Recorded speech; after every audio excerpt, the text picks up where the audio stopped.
right to keep and bear arms without infringement act. Senator Dahmer's back with me on the grill. Let's just go through a few things.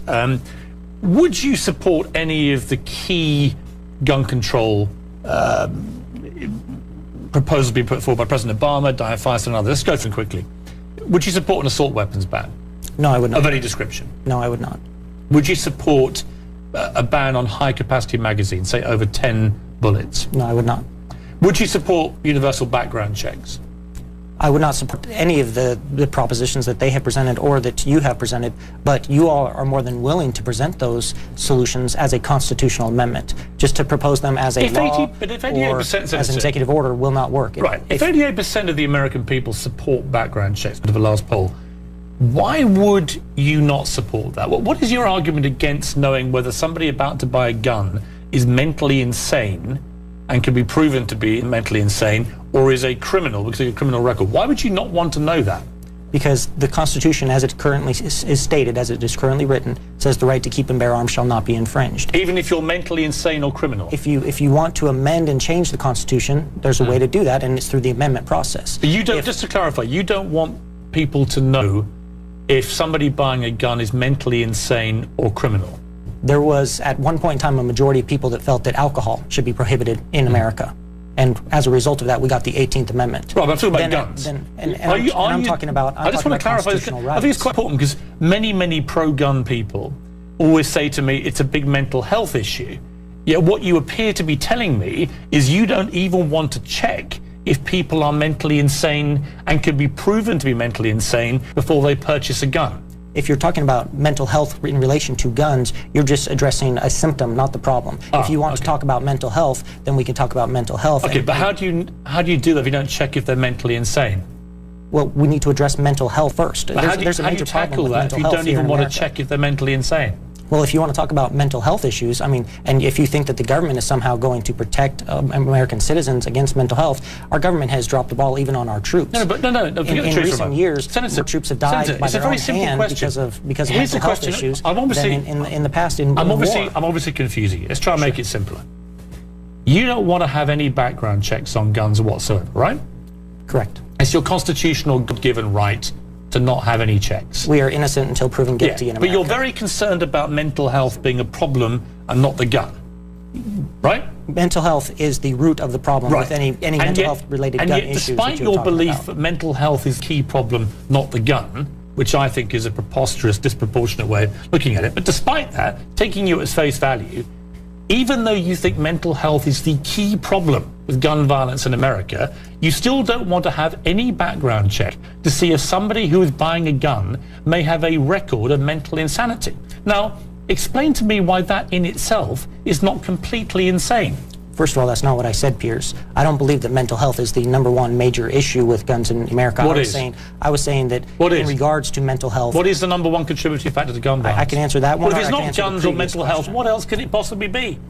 Now, if you want, I can answer the previous question or these last three that you've thrown out here. The floor is yours, Senator. Well, it's your show. I mean, I'm here as a guest. I'd be more than happy to answer Senator, the floor is yours, but I would like you to answer this question. How do you deal with the problem of mental health if you don't even want a background check which might reveal somebody has a history of mental illness? And if we implement that mental health check or background check, and as you wrote in your book, the Aurora shooter would have passed through all those checks, then what? What's the next solution? Because we still wouldn't have been able to stop it in this instance, so what's the next solution? Right. Because we could potentially, if we implemented those, whatever concerns you have, whatever solutions you have, we could still potentially have this problem. If, as you said, if the key issue is not mental health or guns in gun violence, what is it? What do you mean? What else could possibly be?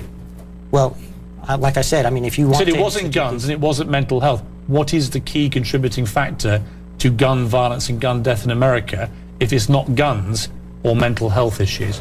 It is a sin nature in mankind. It is sin nature in mankind. It is an evilness that exists in some people that are willing to violate other people's rights, their right to life, for instance, as you suggested earlier. It is somebody that is willing to do harm to someone else. Right.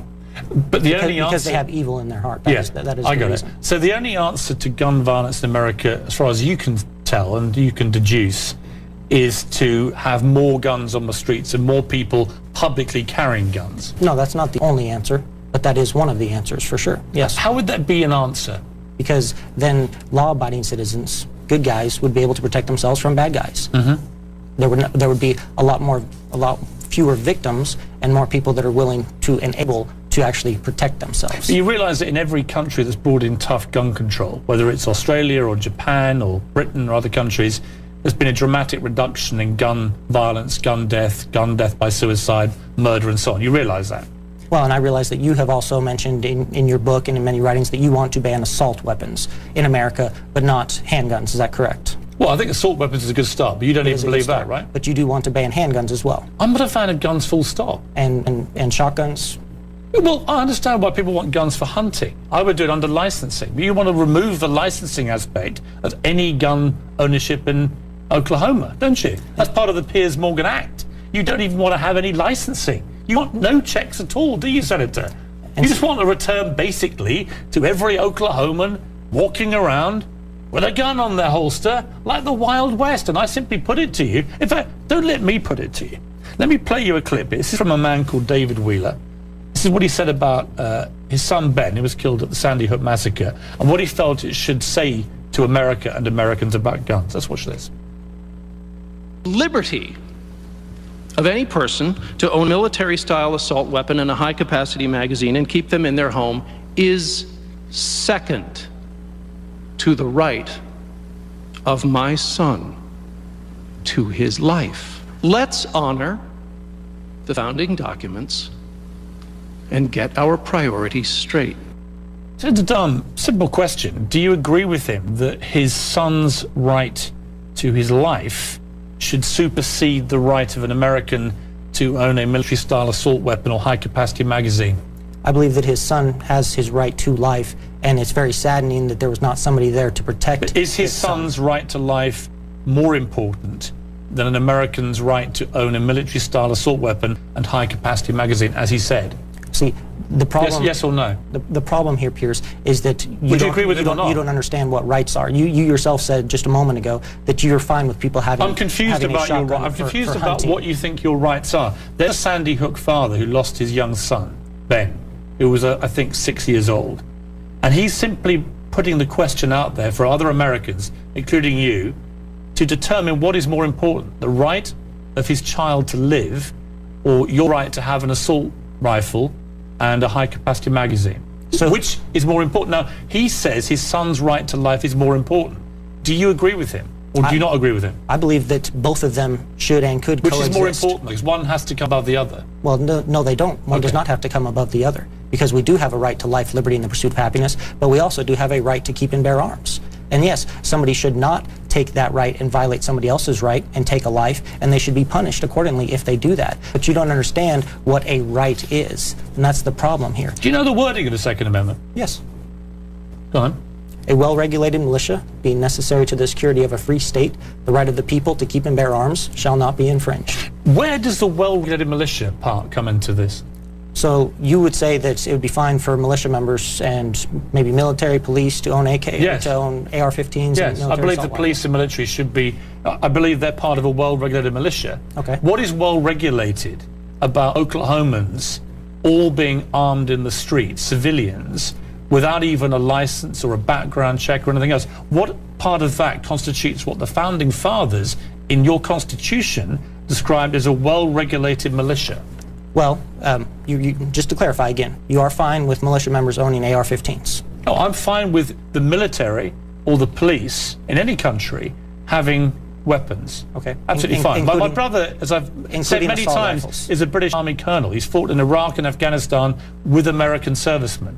I don't need to be told about guns or how they're used or when they are important to be used. I just want to clarify. But I simply want to clarify with you, what part of a well-regulated militia allows you to put this bill out using my name to get yourself some cheap publicity and sort of make a mockery of the whole thing? What part allows you to say that Oklahomans should all just be able to be armed to the teeth in the streets with no licensing or background checks, and that constitutes somehow a well-regulated militia as laid down by your founding fathers?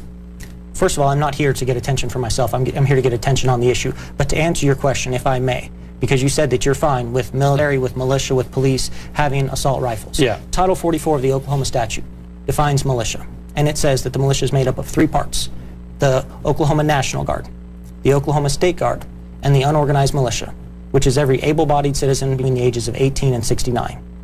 Therefore, under Oklahoma statute, in conformity with the United States Constitution, every able-bodied U.S. citizen in Oklahoma has the right and the authority and the constitutional authority and the statutory authority to be a part of the militia and to keep and bear arms. And according to what you say about militia members, they therefore have the right to have an assault weapon rifle. Do you think that most Oklahomans agree with you? I believe so. I mean, the majority of them that I've heard from, absolutely. They'd all be very comfortable, everyone having guns in the streets, no licensing, no background checks, no knowledge if any of those people are already mentally insane or criminals. I would not say a definitive everyone, because that's an absolute, and I don't. But most, the majority of Oklahomans. Oklahoma is a very gun-friendly state. Senator, good to talk to you. Coming up.